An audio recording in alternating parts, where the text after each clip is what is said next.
Libéral FM, le journal. Nous sommes lundi 3 août 2020. Messieurs et dames, merci de suivre Libéral FM. Tout de suite, les titres de votre session d'information. Appréciation de la monnaie locale par rapport au dollar américain, la spéculation s'en mêle. La Banque centrale du Congo, quant à elle, promet de mettre 25 millions de dollars américains ce mercredi pour stabiliser le taux de change. Et puis, les travaux de délimitation de frontières entre la RDC et la Zambie débutent bientôt sous la médiation de la SADC. L'armée zambienne quitte déjà les localités qu'elle occupait. Enfin, la tension était vive ce lundi à Kasumbalesa, à la base. Le meurtre d'un jeune combattant de l'UDPS par un homme armé. En représailles, la population a appelé les bureaux de la police nationale congolaise et les palais de justice. Mesdames et messieurs, voilà tout pour les titres. Les détails, c'est sous peu.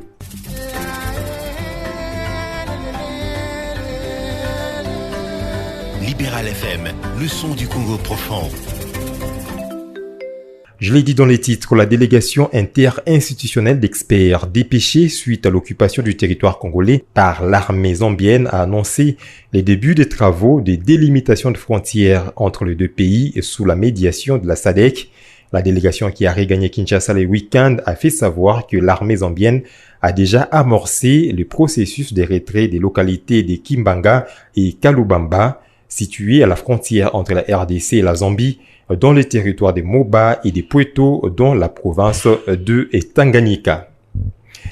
Le gouvernement congolais a décidé de mettre fin à l'inflation de la monnaie locale, le franc congolais. Selon les sources bien renseignées, la Banque centrale du Congo déverse de ce mercredi 5 août 25 millions de dollars américains sur le marché afin d'atteindre cet objectif. Sachez que sur le marché, il s'observe déjà une appréciation fulgurante de la monnaie locale. À certains endroits, $1 américain vaut jusqu'à 1500 francs congolais, de la spéculation selon plusieurs observateurs. Deuxième édition de Masterclass, la commissaire générale en charge de l'entrepreneuriat de jeunes et de promotion de la classe moyenne dans la province de Lualaba, Lydia Kapapa, a plaidé pour la participation des jeunes de sa province à cet événement. C'était au cours de l'audience que lui avait accordé le ministre de l'Industrie, Julien Paluku Kahungia.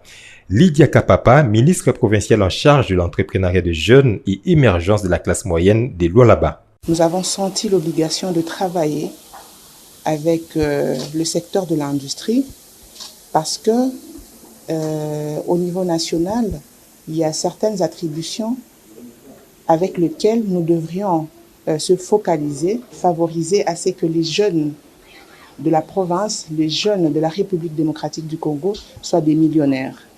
Alors notre préoccupation auprès du ministre était de comment le ministère peut accompagner le ministère dont je chapeaute pour à ce que les entrepreneurs de la province du Lualaba puissent aussi bénéficier de certains financements à travers ce ministère. Et le ministre a promis qu'avant la fin de l'année, ils sont en train de prévoir d'organiser encore une autre manifestation. Et cette fois-ci, bien que le Lualaba a toujours été présent, mais cette fois-ci, le Lualaba sera réellement présent, mais via notre commissariat.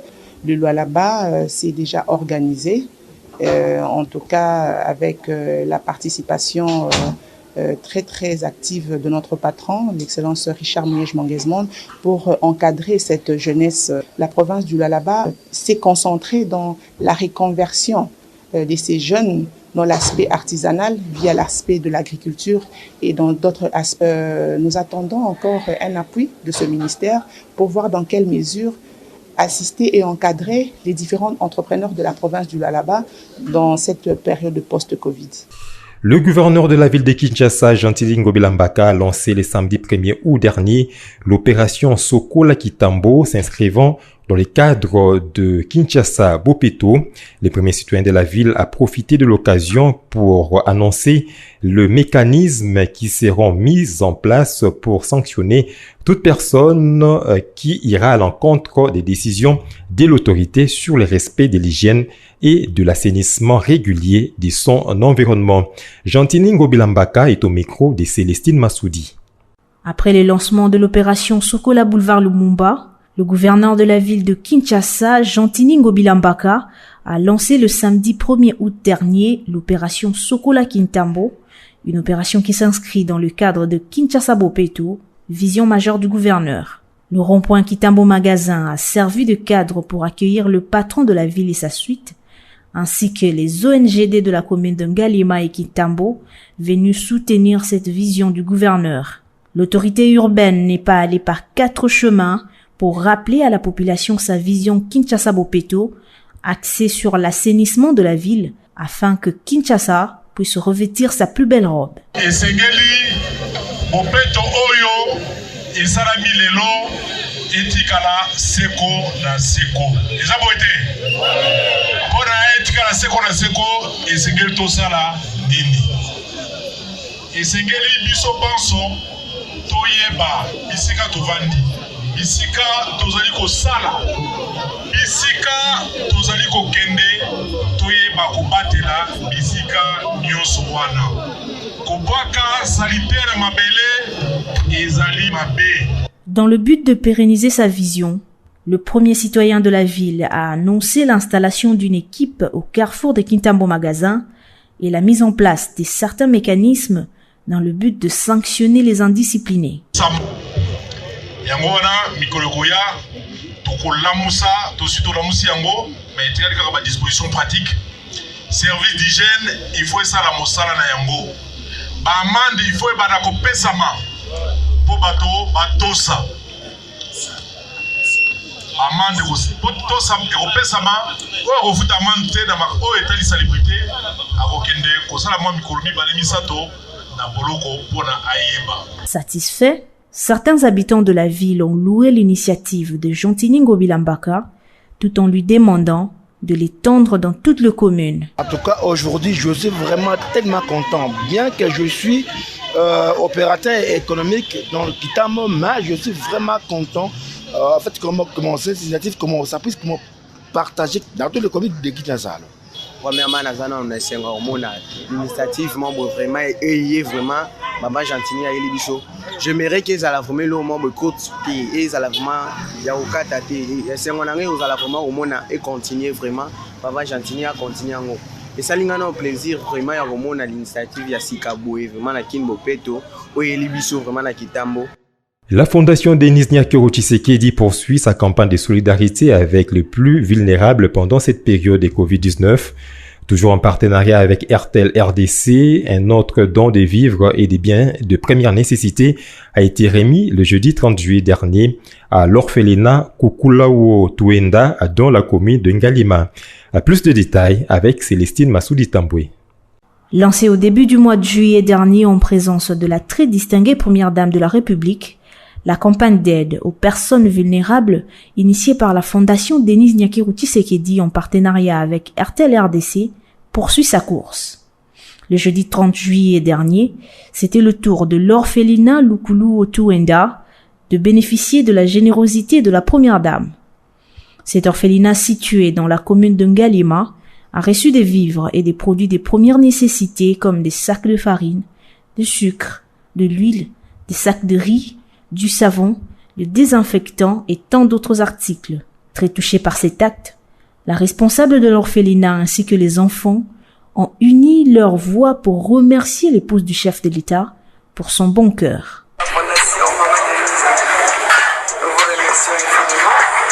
Comme la Bible dit qu'il faut manger avec ceux qui en ont le plus besoin. Et je crois que c'est là que vous avez aussi vu vous-même les ramener à manger, ce sont les enfants.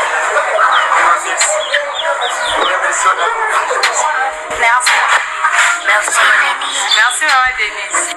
Pour rappel, cette campagne a déjà touché plusieurs structures sociales, parmi lesquelles les hospices, les orphelinats, les centres de personnes vivant avec handicap, les structures pour veuves et filles-mères, ainsi que l'hôpital de Mabanga, qui s'occupe des drépanocytaires. Dans l'actualité toujours, vive tension ce lundi 3 août 2020 dans la ville de Kasumbalesa, dans la province du Haut-Katanga. Ce, après le décès d'un parlementaire debout de l'UDPS tué par des bandits armés.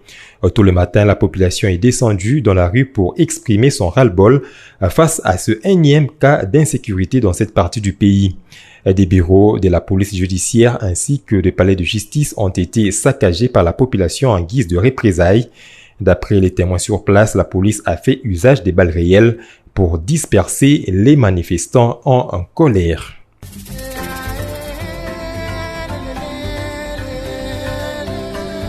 Libéral FM, le son du Congo profond. Détournement de 58 000 $ décaissés pour le projet de Lualaba Business de Josué Nzeng Ciseaux d'Or. La dynamique Jeunesse Round monte au créneau. À travers une communication à la presse, cette structure dénonce ce qu'elle qualifie d'atteinte de droits et libertés de l'un de ses membres entrepreneurs et propriétaires du label Lualaba Business. On écoute Moussa Stipenk, il est président national de la dynamique Jeunesse Round. La dynamique Jeunesse Round dénonce au travers cette communication ce qu'elle qualifie d'atteinte aux droits et libertés de l'un de ses membres à la personne de M. Josué Nzeng, dit Ciseaux d'Or, entrepreneur et propriétaire du label Lualaba Business dans la province du Lualaba. Il se trouve dans une situation qui mérite l'attention des autorités car il subit des menaces de mort et qu'aussi sa famille est filée par des personnes non autrement identifiées. Cela est dû à la réclamation du fonds financé à son projet de fabrication de cache-nez pour les comptes du gouvernement provincial du Lualaba, projet financé à hauteur de 58 000 $, mais détourné au niveau du cabinet du gouverneur Mouyej. Pour les faire taire, M. Josué Nzeng et sa famille sont menacés de mort par certaines personnalités bien connues dont la dynamique se réserve le droit de les citer dans les 48 heures qui suivront au cas où son membre ne serait pas rétabli dans ses droits. Ceci vaut une mise en garde. Fait à Lubumbashi le 2 août 2020, Moussa Stipenga, président national. Appui du gouvernement aux écoles privées pour faire face à la crise engendrée par le Covid-19. Le chef de l'État Félix-Antoine Tshisekedi en a fait mention lors du 42e Conseil des ministres. La nouvelle a été appréciée par l'Association nationale des écoles privées, section Owele. Pour sa présidente, Madame Kunangidi Lissali, l'exécutif central doit tout d'abord définir cette aide et l'exécuter le plus tôt possible.